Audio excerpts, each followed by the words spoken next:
हाय दोस्तों, आपका हमारे यूट्यूब चैनल वार एजुकेशन में स्वागत है। आज हम गणित के एक महत्वपूर्ण चैप्टर लाभ और हानि के बारे में डिस्कस करेंगे। यदि आपको लाभ और हानि के क्वेश्चन बिल्कुल भी नहीं आते हैं तो आप जिस तरह थंबनेल में देखे हैं कि जीरो से हम हीरो बनेंगे, तो आपको जीरो से हम लाभ और हानि समझाते हैं। हमें लगता है कि आपको कुछ नहीं आता है, उसको बेस मानकर हम आप लोग को पढ़ा रहे हैं। चलिए स्टार्ट करते हैं। जैसे आपसे पूछा जाता है कि आप कितने परसेंटेज पाएँ, तो कितने परसेंटेज पाएँ इसका मतलब ये हुआ कि आपको टोटल पता होना चाहिए। कि अगर मान लीजिए हाई स्कूल की हम बात करते हैं तो हाई स्कूल में टोटल 600 मार्क्स के होते हैं क्वेश्चन, तो नीचे लिखा जाता है टोटल। 600 में आप कितने नंबर पाए हैं उसको हम लिखते हैं ऊपर। तो पा गए मान लीजिए हम 420 नंबर, तो गुणे आप क्या कर देंगे 100 लगा देंगे, तो ये आपको प्रतिशत समझ में आ जाएगा। गुणे 100 लगा देंगे परसेंटेज यानी 100 पे बात करेंगे, तो ये दो शून्य कट गए, 6×7=42, तो पता लगा कि यहाँ का हो गए 70।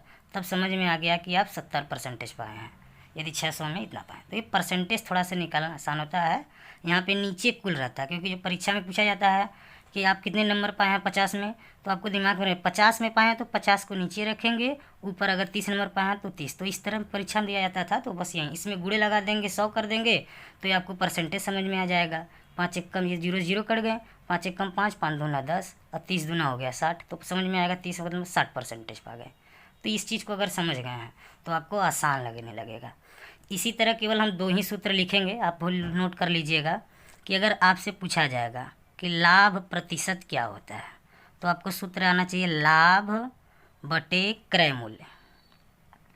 अब यहाँ पे हम डिस्कस ये भी कर लेते हैं, आपको जीरो समझ कर हम पढ़ा रहे हैं। गुणे 100 ये होता है लाभ प्रतिशत। तो ये फार्मूला निकालने के लिए कुछ बेसिक चीज़ में लाभ का होता है, तो इसको हम पहले लाभ को समझ लेते हैं कि लाभ हमारे पास क्या होता है। अगर कोई व्यक्ति 100 रुपया का खरीदा तो उसको हम क्रय मूल्य कहेंगे। खरीदने को हम क्या कहते हैं, क्रय मूल्य। तो 100 रुपया का मान लीजिए कोई चीज़ खरीद लिए तो उसको हम क्रय मूल्य, और उसी को अगर हम बेचेंगे तो उसे बोला जाता है विक्रय मूल्य। अगर बेचेंगे तो उसे क्या बोला जाता है, विक्रय मूल्य। मान लीजिए बेच दिए 120 रुपये का, तो आपको समझ में आ गया कि फ़ायदा कितना का, फ़ायदा को ही क्या बोला जाता है, लाभ। तो 20 रुपये का लाभ हो गया। तो आपको क्रय मूल्य समझ में आ गया, विक्रय मूल्य समझ में आ गया, लाभ समझ में आ गया।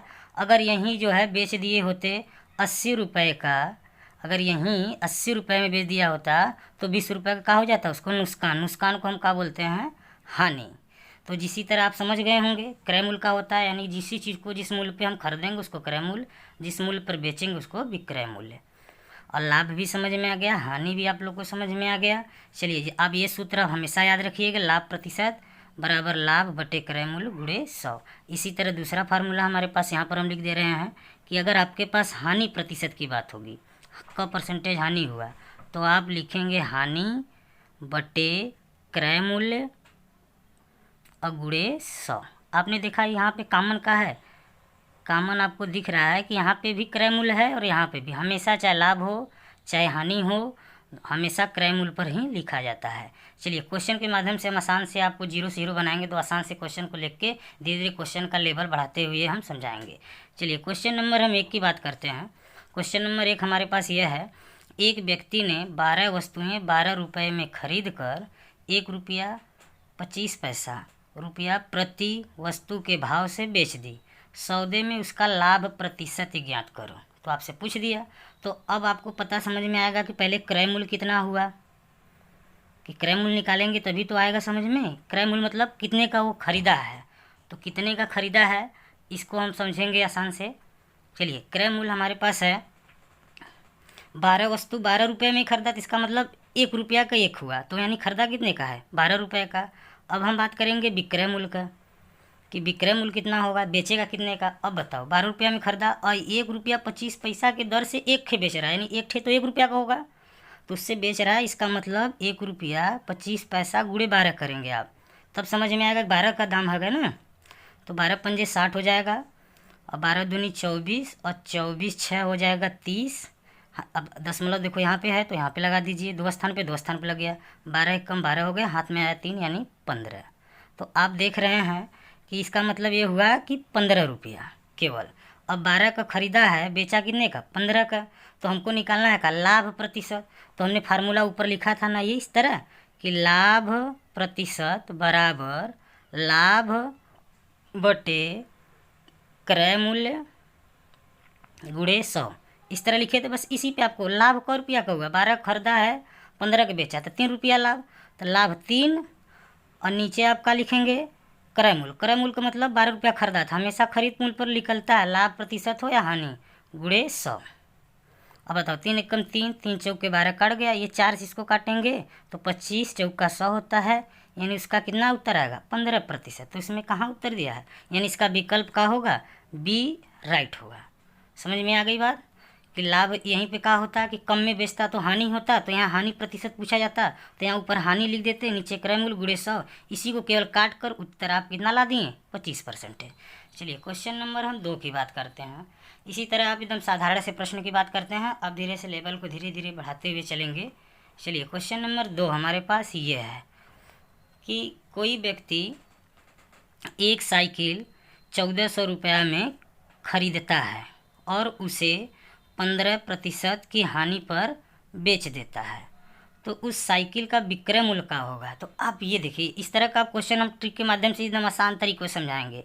जब भी प्रतिशत का बात होगा यानी 15% का हानि, इसका मतलब ये हुआ कि ये जो 100 की वस्तु है उस पर अगर कोई चीज़ 100 रुपया है, अगर 15% का हानि हुआ तो वो पहुँचेगा कितने का बेचेगा, उसको बेचेगा 85 रुपया का। अगर यही होता कि 15% लाभ होता, इसका मतलब 100 का चीज़ कितने बेचता 115 पे, तो यही दोनों आपको आंसर देंगे। चलिए अब ये 1400 है, आप कुछ मत करिए, इस तरह के क्वेश्चन बहुत ही आसान होते हैं, रेलवे में जीडी में इस तरह के क्वेश्चन बार बार बनते हैं। चलिए इसको 1400 को यहाँ पे लिख दीजिए गुणे, अब ये केवल थोड़ा सा दिमाग लगाकर आपको केवल यही जो ज़्यादा रहेगा किसको ऊपर करना है किसको नीचे करना है इसी को समझना है। चलिए अब आप बताइए 1400 को खरीदा और उसे 15% के हानि पर बेच दिया, तो उत्तर हमारा जब भी आएगा वो कम ही आएगा। ये हमारे पास विकल्प है, देखिए कहीं 1400 से ऊपर कहीं विकल्प है नहीं है। क्यों कम आएगा, क्योंकि हानि में बेच दिया है तो उसको घाटा लगा होगा। तो कम उत्तर लाने के लिए कम वाले को हम कहाँ रखेंगे, ऊपर रखेंगे। यहाँ पे 85 है, ये 100 है, तो कम वाले को हम कहाँ रखेंगे, ऊपर रख देंगे और ज़्यादा वाले को नीचे। यानी जिसका मतलब ये हुआ आपको ये कम बेसी वाला थोड़ा सा दिमाग में रखना है, यानी जिसकी ज़रूरत होती है। अब मान लीजिए हमारे पास ये बॉक्स है, अब इसमें जिसको हमको ज़रूरत होती है उसको हम कहाँ रखते हैं, ऊपर। तो हमको कम वाला को ज़रूरत है क्योंकि यहाँ पे मूल्य उत्तर क्या आएगा, कम ही आएगा, तो हम कम वाले को ऊपर रख दें और इसी को लगा दीजिए काट कर, आपका उत्तर बन गया। 0 से 0 ही कट गए, आपके पास बचा 14 गुणे 85, जो आएंगे वही विकल्प आप मैच कर लेंगे। 5 चौक का 20 हो गया, 5 एकम 5, 5 दो हो गया 7, 8 चौक का 32 हो गए, 8 एकम 8, 8 3 11। तो आपने देखा उत्तर बन के आया 0 7 2 9 1 1, यानी 1190। तो आपके पास विकल्प है बी।